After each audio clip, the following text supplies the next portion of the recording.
My name's Ethan Cole. I'm 39 years old, born and raised in Chicago, and I've always believed that hard work and loyalty could keep a man safe from the world's chaos. I run a small cybersecurity consultancy, nothing glamorous, but it pays well and keeps my hands busy. I don't drink much, I don't gamble, and until a few months ago, I thought I'd finally beaten the odds when I met Samantha. She wasn't the kind of woman who entered a room quietly. She had this calm confidence, like she'd seen every storm, and learned how to stand in the rain without flinching. We met at a tech conference 2 years ago, both pretending to be more interested in the presentations than the free whiskey. She laughed at one of my terrible jokes, something about engineers having commitment issues, and I remember thinking, finally, someone who gets it. For a long time, everything was good. Too good. She moved into my apartment in the Loop after a year.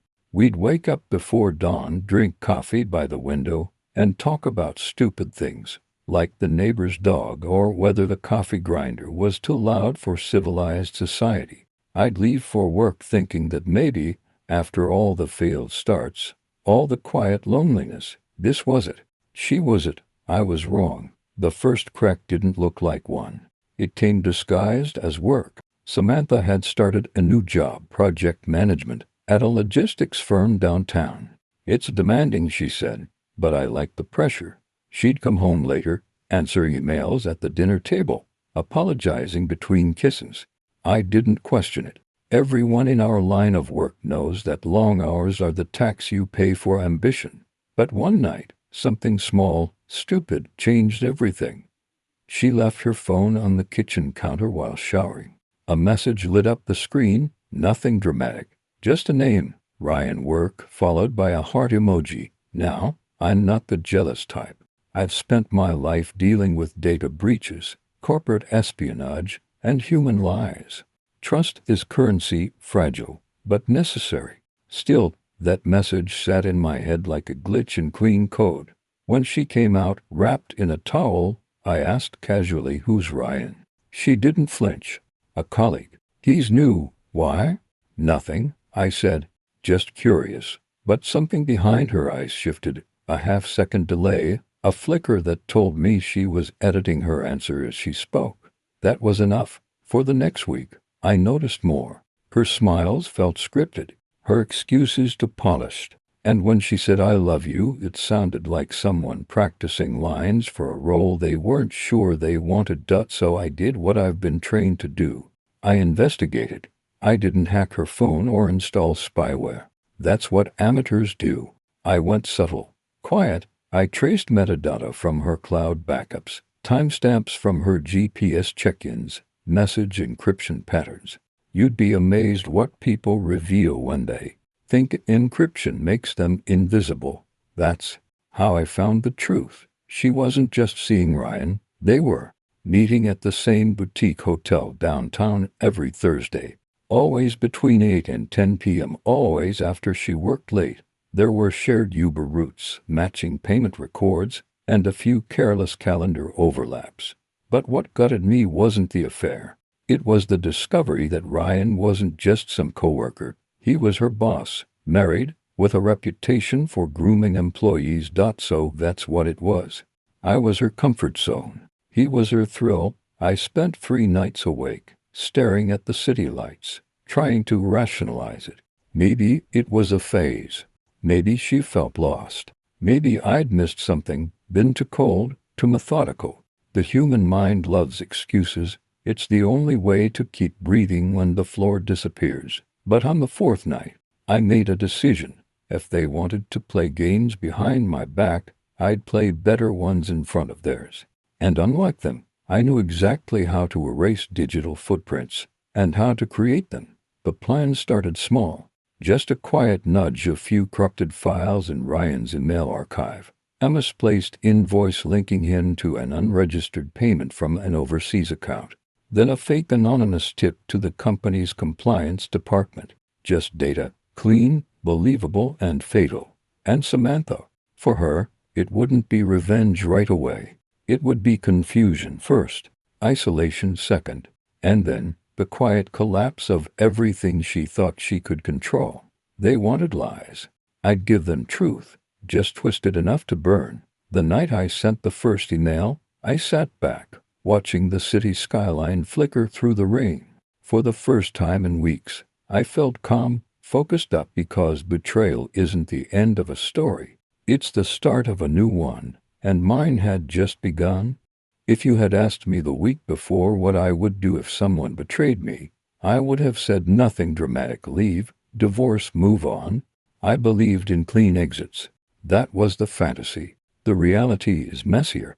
When the person who is supposed to be your refuge uses you as background noise, your choices narrow until only one thing looks like a solution. Make them feel the same collapse. But collapse can be surgical. I promised myself I'd keep it surgical. Step 1. I mapped their world. Not in the romantic way we trace the lines of a lover's face, but like a technician drawing a network diagram. Hotels, dinner reservations, times, painted trails. The logistics firm Samantha worked for handled multi-million-dollar contracts. Their finance stack was tidy, but not airtight. Companies that run on speed and trust leave small seams. I found them. Step 2. I weaponized plausibility. People who cover money flows are never suspicious of paperwork. They're suspicious of personalities. I created documents that looked routine: an expense approval here with a slightly altered vendor name, a scanned receipt that referenced a consulting address that led to an offshore shell. Each piece in isolation was defensible. Together, they looked like a pattern, careless at first glance, damning on review. I didn't touch anything that could be traced back to me directly. That was amateur. Instead, I used my knowledge of logs and timestamps to create plausible delays, to swap a time zone stamp here, to move an IP hop there. Little things only a sysadmin or security consultant would notice. It felt perverse and clinical, like writing code designed to make people trip on a blank line. The first public ripple arrived sooner than I expected. The compliance officer at Samantha's firm, a sharp woman named Marla who liked her coffee black and her spreadsheets cleaner, flagged an unusual vendor payment forwarded from Samantha's desk. It was a small glitch, a vendor that hadn't been used in months, a consulting name that matched a shell in an open-source registry I'd seeded. HR pinged Samantha for an explanation. She accused it of clerical error. In her voice I could hear the first real fear she'd displayed since I met her. That fear fueled me. I fed it. At the same time, I set softer traps. I sent anonymous emails, nothing threatening, just quiet leaks. A PDF with a highlighted receipt slipped into Marla's inbox. A comment on the team Slack from an account that looked like a vendor asking for confirmation on a delivery that never happened. People notice oddities, then they begin to ask questions in the wrong rooms. A rumor is a virus that starts with a cough. Victor Ryan became twitchy.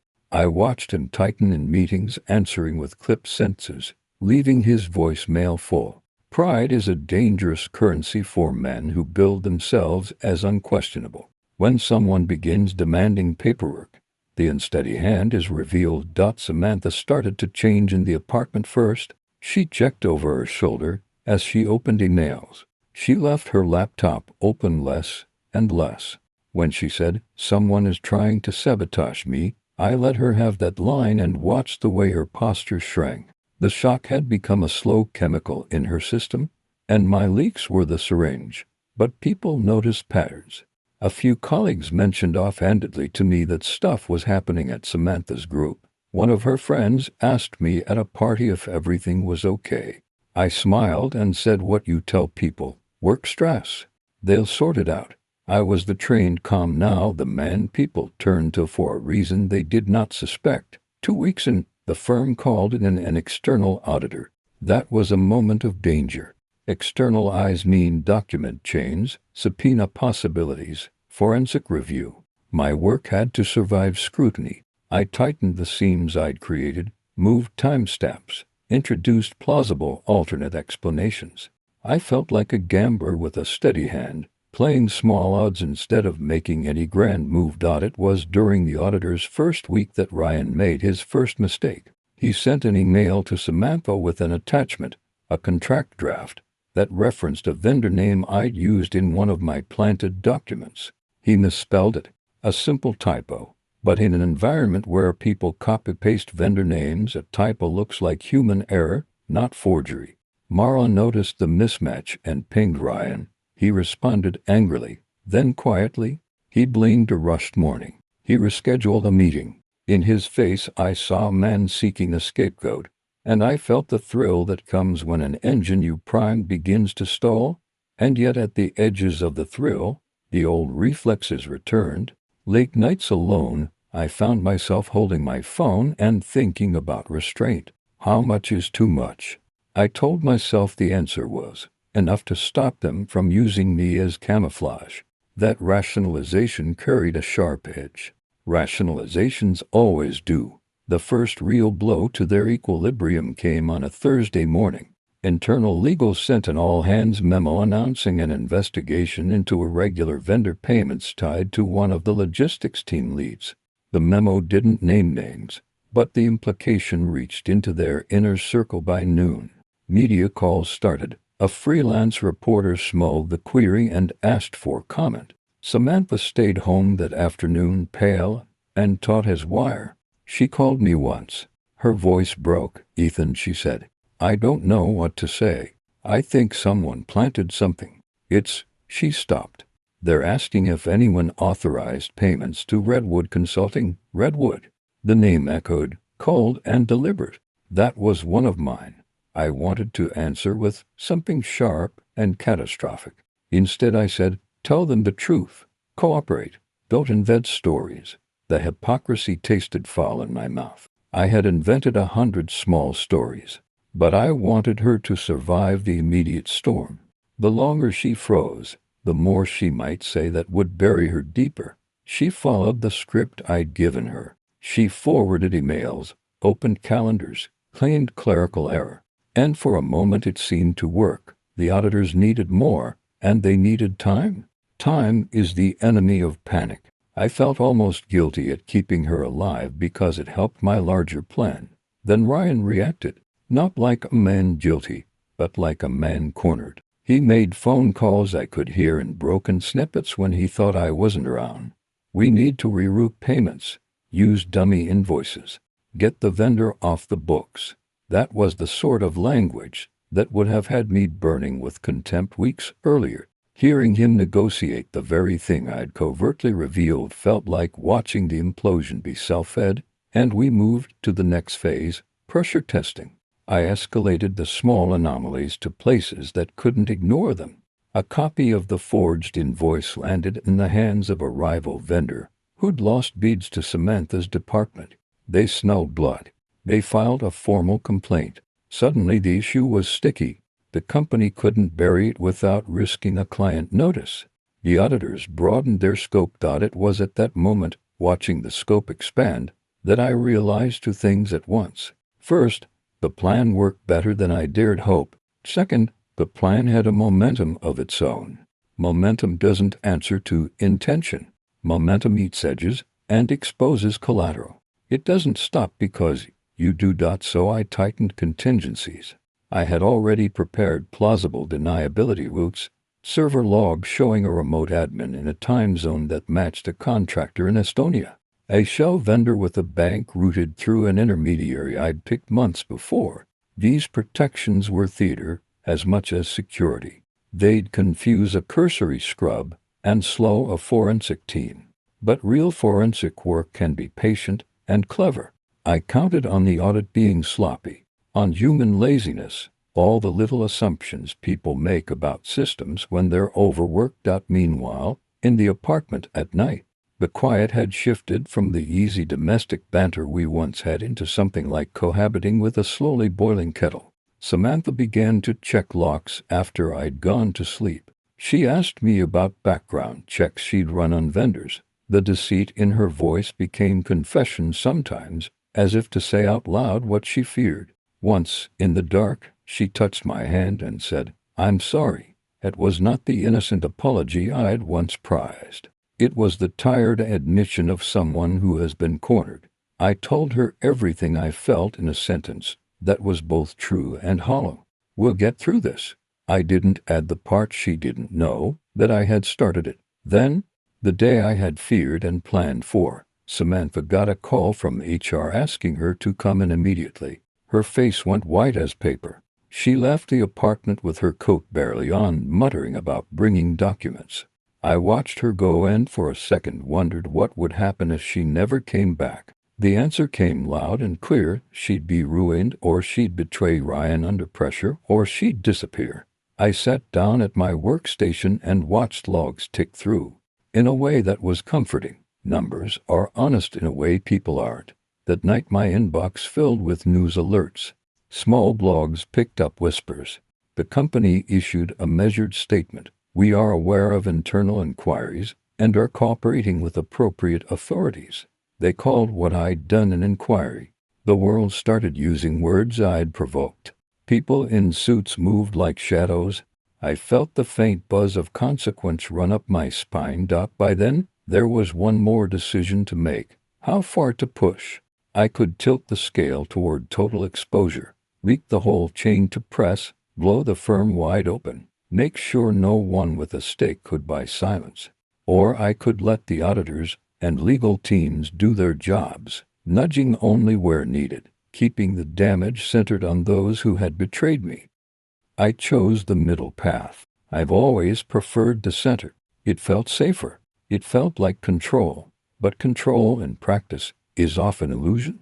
Ryan hired a lawyer. He, or people around him, started asking questions about who had access to logs, who had the rights to vendor approval. The auditors started pulling access logs in earnest. They found anomalies, minute time zone shifts, session starts that looked like human error, a remote IP that never should have been there. And when they started scraping logs, you realize how foolish you are to think small for long. A security-minded person can hide a lot, but they can't hide everything forever. The parts you think are mundane, time zone offsets, MTU sizes, the way your client punches in a password on morning coffee, are fingerprints if someone looks for them. So the first spiderweb of suspicion started to tug not at Ryan and Samantha alone, but at me. A pattern here, a coincidence there. I tightened the last pieces, shut down throwaway servers, rotated proxies, and watched the company tighten its circle. That night, as rain smeared the city, I lay awake and understood something ugly. Revenge had agency now. It moved without my steering sometimes. And the people who get agency sometimes grow teeth of their own lawyers. Auditors, enemies who smell opportunity. When Samantha finally came home, exhausted and hollow-eyed, she collapsed into bed without a word. I lay there beside her and felt my heart beat like a metronome counting off the steps I'd taken. I was both architect and arsonist now. I had cut them, and their blood was on my hands. But it wasn't the kind of blood I felt remorse for yet. Remorse is for people who wake up early and can still choose kindness. I wasn't ready for that. The phone buzzed on the nightstand. A text from an unknown number. "Stop, or you'll regret it." No signature. No warmth. I set the phone down and stared at the ceiling. For the first time, the plan felt fragile. Someone else had noticed the noise. Someone was watching me watch them. The hunter I'd been training to be might have become visible in the light. Tomorrow would bring a new audit request, another round of questions, and the creeping sense that every decision I made widened the circle until it included me as a target. I told myself to be calm. That's what I was best at. But in the dark, I began to count options that involved running, not from the consequences, but from the idea that staying would mean watching someone I once loved disintegrate on my orders. The next morning, the clock on the oven read 6:12 a.m. I got up, made coffee, and opened the terminal. The logs were clean, for now. And yet the text waited on my screen like an ember. Momentum has a way of inventing its own morality. Once you start a chain reaction, the chain decides where it ends, not you. For a while the chaos moved exactly the way I'd nudged it. Questions. An auditor's polite but persistent requests. Whispered conference room speculation that tasted like the old paperbacks I used to read on flights. Then things stopped being elegant. They began to be loud. Samantha's world imploded in fits and starts. There were calls at odd hours, the kind that leave you listening for a door that will never open. I watched her on the couch one night as the light from her laptop painted her face blue, the glow of compliance forms and redacted PDFs. She tried to explain at dinner in pieces. They found a wire, she would say. But it's not me. Her hands trembled when she reached for the salt. The kind of small physical thing that will be on the record later when lawyers write about demeanor. Ryan's reaction was theatrical in a low-key, corporate way. A public statement about stepping back while matters are resolved. Cocktail smiles for cameras. Terse emails that read like thin armor. But behind the armor he was Pharaoh. I heard him yelling once through the thin wall of our building. A sound that could have been a breakdown or a threat. Men like him don't break quietly. They lashed out, and then the retaliation started to have a name. An envelope, unmarked, on my doormat one morning. Inside, a few photocopied pages showing the very vendor names I'd planted, circled in red with a rough hand. Someone had found my breadcrumb trail and decided to point back to its maker. The irony should have made me laugh. Instead, it made me nauseous. I tightened things up in ways that felt both smart and pathetic. I rotated disposable accounts, scrubbed logs, handed off throwaway pieces of narrative to places I thought safe. But it didn't matter how many proxies you emptied.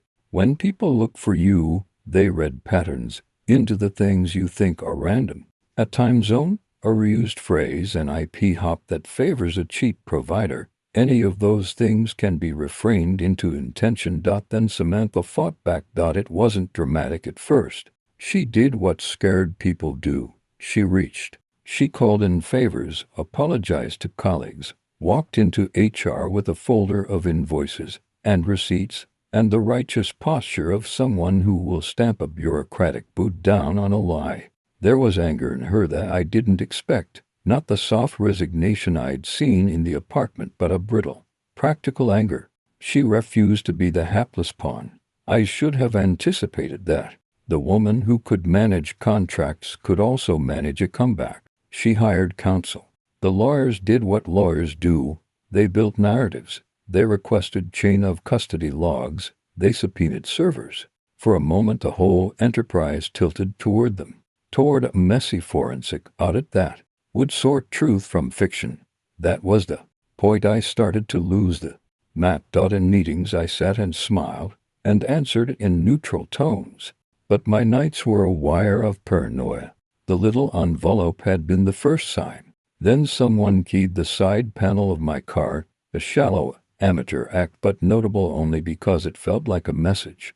A printed photograph appeared on my windshield once. Me leaving a building 2 blocks from Samantha's office, time-stamped. Who keeps photos of other people in a city this size? Someone whose business is surveillance. I began to notice faces in cameras in the subway, people who turned too quickly when I looked at them. Once, at the corner cafe, a woman dropped her bag and, apologizing, left a business card on the table. It read dry, clinical, legal support services. No note. No signature. The thing spiraled inward. The people I'd used for leverage started to get calls, then subpoenas. Someone in procurement got a call threatening to name names. A vendor found that accounts he'd trusted had been frozen. When compliance escalated to formal inquiry, the company created an audit trail that required explanations, signatures, and the kind of small paperwork that reduces you to your handwriting. They asked Samantha for every approval she'd made over the last year. They asked for explanations about vendor onboarding. She produced what she had, the honest records, the messy receipts that didn't match the ghost entries. But auditors are patient. They build cases out of small mismatches, then trace each thread until you can't deny the pattern. I watched her sit through a deposition on a rain-slick morning. She wore a suit, hairpin severe. The camera lights made her eyes dark. She answered questions with the kind of brittle accuracy that indicates someone learning to tolerate the juridical machine. Afterward, she called me from the car, breathless. They asked if I'd approved Redwood Consulting, she said. I told them I didn't remember. Her voice was a soft, broken thing. I'm scared, Ethan. I wanted to comfort her. I wanted to tell her everything would be okay. Instead, I thought about the vendor name and the shell account and the way the auditor's questions would be read in a courtroom transcript. I thought of how my fabrications could be pulled apart now that she'd tied her name to the same cloth. And then came the worst kind of escalation, the kind that makes consequences personal. I found a photo under my apartment door, an old, grainy image of my mother's house in the suburbs, taken from the street at dusk. My sister phoned that night to ask if I was in town. When I said no, she sounded disappointed, then hurried, then fearful. Someone called asking about Dad's job, she said.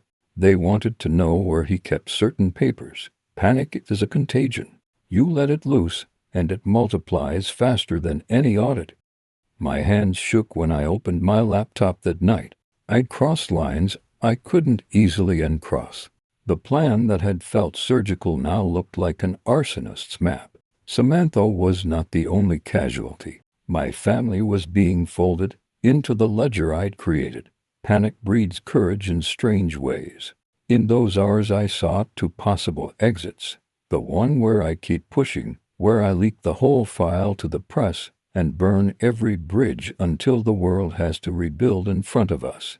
The other where I step back, hand over what I have to someone with jurisdiction, and accept a penalty for my tricks in exchange for prevention against escalation.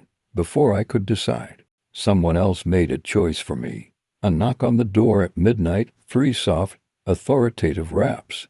I checked the peephole and saw the round, reflective badge of a uniformed officer. Detective Rivera. He looked tired. His voice, when he spoke through the door, carried that polite, low register that says nothing but takes everything. Ethan, call. He asked.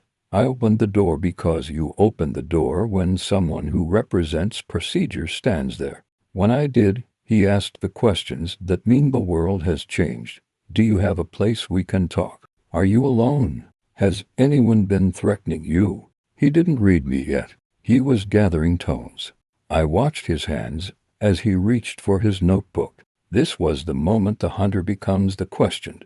The ledger I'd built, the small, precise cuts, they were now visible to someone who would stitch them into criminal language.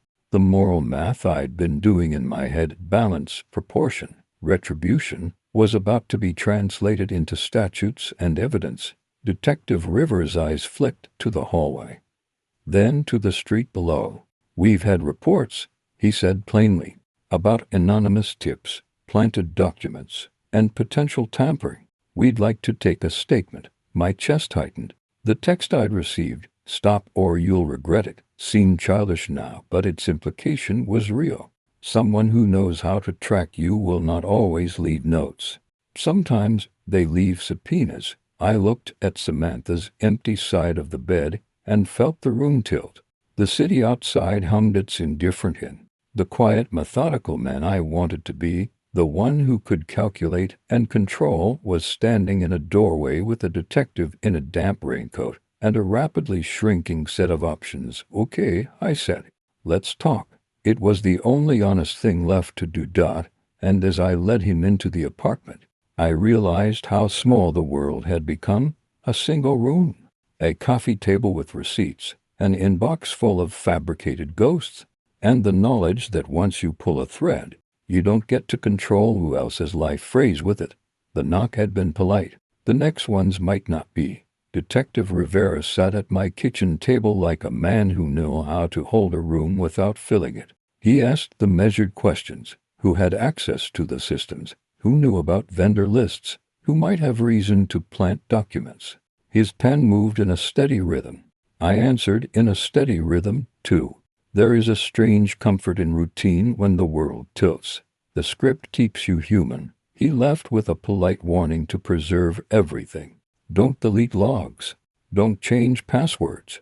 Don't panic. He said it like advice, and also like a rope he was offering me to hold while the current ran wild. When the door closed, the apartment felt suddenly loud, full of the small objects I knew too well, like evidence pieces in the wrong order. I tried to sleep and failed. The city hummed, and my mind replayed the last few weeks on loop.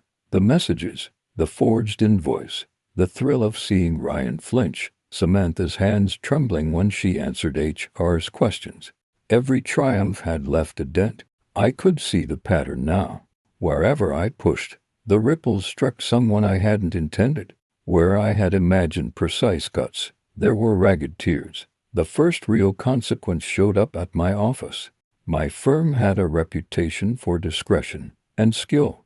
Clients trusted us because we kept things tidy. After River's visit, HR called me into a conference room and said things in corporate tones. We've been made aware of certain activities that may have impacted third parties.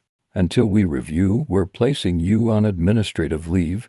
No accusation, but a pause long enough to feel like a sentence.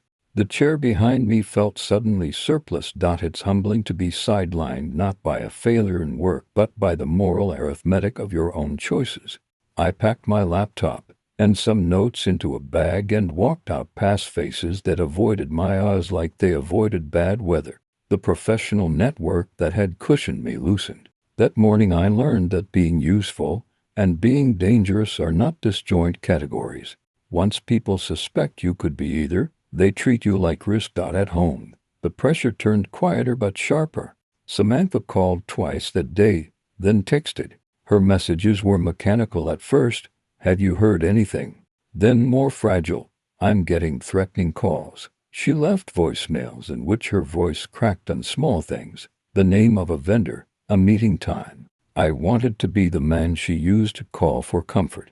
Instead, I became the man who cataloged emotion and matched it to motive, which is not the same as empathy. Someone else had noticed the pattern too. An envelope appeared under my apartment door, one sheet inside, a photo of my mother's small house, Grady, taken from the opposite side of the street. The note on the back said, "Stop digging." No signature, no return address. The message was not a threat so much as a demand that I stop removing band-aids from people other people wanted left covered. I called my sister. She cried quietly and told me she'd had men asking questions at her workplace, men whose names she didn't know. The lever of leverage had reached into our family without permission. That was different. That was personal. Rage at faceless men is abstract. Rage at the person whose children are frightened is sharp and animal. For a few days I considered fleeing. Go dark, move to another city, live in motels, let this burn itself out. It would have been possible. I knew how to disappear on paper, but escape felt like cowardice. It felt like letting the rot continue elsewhere, allowing those who pull strings to remain untouched. Besides, Detective Rivers' instruction to preserve materials meant my options were fewer than they looked. If I ran when law wanted details, law would suspect me more. The paradox kept me planted. Samantha did not run. She fought. She pushed back with the thin, bureaucratic fury of someone who had learned to channel panic into procedure. She handed auditors detailed receipts, pulled saved PDFs from archived emails, called vendors. She made lists and kept them like a prayer book. For a time, she was the antithesis of the woman who had laughed at my jokes at a conference. She was a steel-edged advocate for her own survival. It didn't protect her. Men with money can buy time. Men with influence can buy obfuscation. Someone placed a story in a mid-level outlet alleging that the auditors might be overreaching, that corporate rivalry was at play. The piece didn't name names, but insinuation is a surgical tool. It redirected some public attention toward process rather than culpability. I watched the shift and felt both frustration and a new kind of admiration for the enemy's resources. The more they pushed back, the more desperate their moves became. Ryan, cornered and furious, tried to confront me once in the stairwell. He had a lawyer with him, a broad-shouldered man who smiled like a man who'd rehearsed threats in front of mirrors. "We don't want trouble," the lawyer said. "But if you continue—" He didn't finish. The implied violence hung in the hall like stale smoke. I kept the encounter off record. I did not want to involve Rivera unnecessarily. I walked away and let the lawyer speak to air. The absence of a fight felt like restraint, but also like self-censoring. Restraint begins to feel like a wound when you've been trained to act. Night after night I lay awake thinking about lines. Where is the line between exposing corruption and manufacturing it for a purpose? When does engineering a fall become the same as pushing someone off a cliff? If justice is a public thing, can private revenge contaminate it? My answers were unsatisfying, partial truths, and compromises. The ledger of my own choices had entries I could not simply erase. Then, one evening, Detective Rivera called. His voice was low. "We pulled server logs today. There are anomalies. Time shifts, odd IP hops. It's messy, but it's there. We need to talk." He asked me to come in and walk him through my setup, my machines, my test networks, the odd artifacts that forensic teams love to use as fingerprints. For the first time since this began, I felt the chill of being truly visible. I showed him everything. I opened a drawer I'd kept for moments like this, raw copies of emails, the forensic images I'd taken, the honeypot logs. I watched his expression, as if I hoped for absolution. His face remained professional, unreadable. He asked the questions that matter in courtrooms and boardrooms. Why did you create the fake invoice? Who else knows about the honeypot? Did you alter timestamps or logs? I answered honestly where honesty was defensible, and I withheld details where honesty was both confession and danger. When I walked out of that room, the world felt smaller. Rivers' warning had weight. He told me plainly, if you've been manipulating evidence, you could be charged. If you hand everything over, it will help build a proper case, but it will also open the door for the defense to attack the evidence's integrity. He didn't tell me what to do. He can't. That's not his job. Choices narrowed. I considered destroying the files. I considered releasing everything publicly like a pyromaniac with a manifesto. I considered the middle road, handing Rivera the clean stuff, the bank transfers, the offshore routing numbers, the legitimate documents, while keeping my manufactured elements hidden as insurance. But hiding the forgeries would be an invitation to technical unraveling. Forensics is relentless, and men with resources will hire people who know how to look. That night Samantha knocked on my door. She hadn't before. She had a cardboard box in her hands with a few things, a sweater, some photos, a packet of legal paperwork. Her eyes were red, her voice steady with a version of bravery I'd rarely seen. "They said I was negligent," she said. "They said I signed things I don't remember. I don't know how to prove I didn't." She folded into a chair and put the box on my table like a confession. "How did it start?" she asked simply.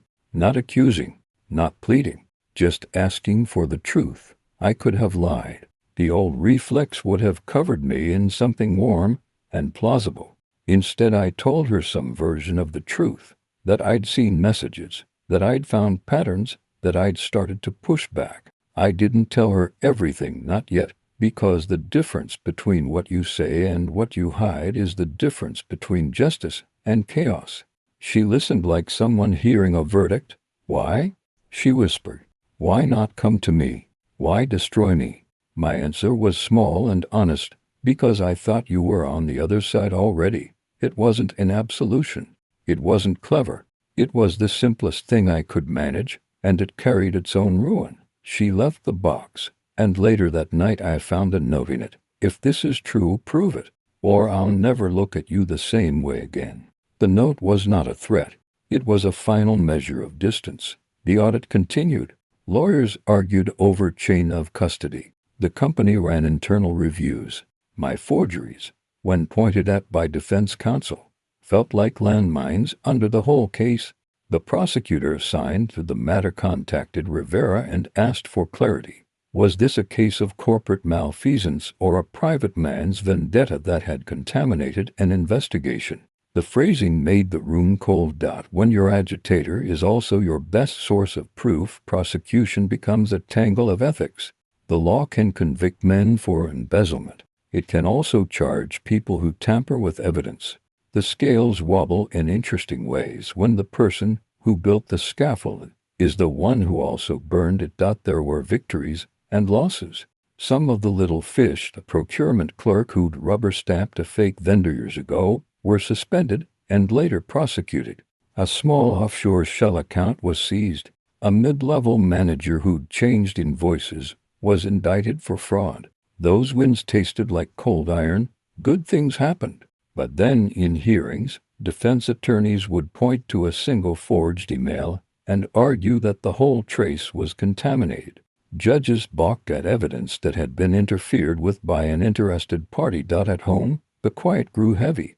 Detective Rivera called one afternoon and said, "We have a suspect in the photo crew. Turns out they were hired by someone with access to your building's security logs. We're tracing payment chains." The implication was that my watchers weren't omnipotent. They paid people too. It comforted me and frightened me in equal measure. One evening, I opened my inbox and found an anonymous file. It contained a list of names, suppliers, lawyers, officers, and next to each one a number and a date. Someone had been compiling a ledger too. My ledger had a pattern. I made people accountable by exposure. That ledger had a counterledger, a list of payments owed with dates to settle. The note at the top was simple. You started something with people who keep their own books. The balance sheet of this war was not purely financial. It was reputational and human and corrosive. The junior analyst got his job back in a different city with a letter I'd never have the guts to write. The vendor's daughter sent me a letter that was more sorrow than anger. Samantha applied for a position at a different firm under different name. My sister changed her commute, and me. I sat on the beach one late afternoon, watching gulls color the sky, and thought about the very human cost of being right. The truth, once weaponized as vengeance, had its own appetite. It ate quietly, and its teeth were people's lives. The city kept moving. Contracts were signed. Men in suits learned to keep their heads down. Predators shifted to new niches. Detective Rivera called one last time before the grand jury convened. "We have enough to indict several people," he said, "but the case will be messy. Your involvement will be part of the record. You can choose to cooperate fully and accept the consequences for the things you did, or you can withhold, and we'll pursue paths that may still implicate you." His voice was neither kind nor cruel. It was a procedural ledger. I thought of running again. I thought of burning everything to the press in a final, theatrical purge. I thought of staying silent and letting the machinery do its work, letting the prosecution be the scalpel instead of my own desperate hands. The options felt stingy and inevitable both. In the end, choices stopped being abstract. They are doors you walk through and then live on the other side of. I walked back into my apartment, sat at the kitchen table where receipts and notes lay like small bones, and made the kind of difficult, adult decision I'd been avoiding. I called Rivera and told him I would cooperate fully. I signed paperwork to turn over every scrap of data I had, forged, honest, and everything between. It felt like stepping into winter without a coat. But winter is what you have to face if you want to thaw. When I handed over my drives, Rivera said something I didn't expect. "You did bad things, Ethan, but you also blew open a system that hid theft under the guise of normalcy. There will be consequences, for you and for them. That's the law." His eyes had that same weight. The law is a machine that eats both the guilty and the reckless who try to force its hand. Samantha lost a piece of herself in hearings. She lost friends and the ease of being believed. Ryan lost his position and the respect that came with it. He lost more later. The company paid fines. People were convicted. And somewhere in that churn a few small families got restitution. I paid my price: fines, community service, A public statement. I felt hollow and oddly relieved. The weight of being the instrument of falls elects a new kind of solitude, one without many allies. But there was also a dangerous gift, clarity. I knew the shape of my own flaws with a terrible intimacy. Months later, there are nights I wake up and check the locks, old reflexes refusing to die. Some evenings I see Samantha across a conference room, and we both pretend not to notice. Once, in a grocery store, she walked past me pushing a cart like a woman who had learned to be invisible. I wanted to say something, an apology, the truth, a confession, and I did not. There are confessions that need press conferences. Others need only to be kept small, folded, and stored. We had all been changed by the ledger. Some of us bent under it. Some of us folded it up and kept the pages out of sight. The city learned nothing of us in the end. It continued to trade on speed and secrecy. New scenes appeared. New predators would arrive. That was the grim, familiar rhythm. I teach now part-time, a class on security ethics. I tell students about patterns and intrusion, and the personal cost of weaponizing truth. They look interested, bored, skeptical. Maybe one of them will be better than me. Maybe one will be worse. Sometimes I stand by the river and think, justice arrived, but it came with collateral I didn't count in the ledger. The moral of the story is not clean. There is no clean. There is only consequence. The only real victory is when you learn the difference between exposing evil and becoming it, and I am still learning.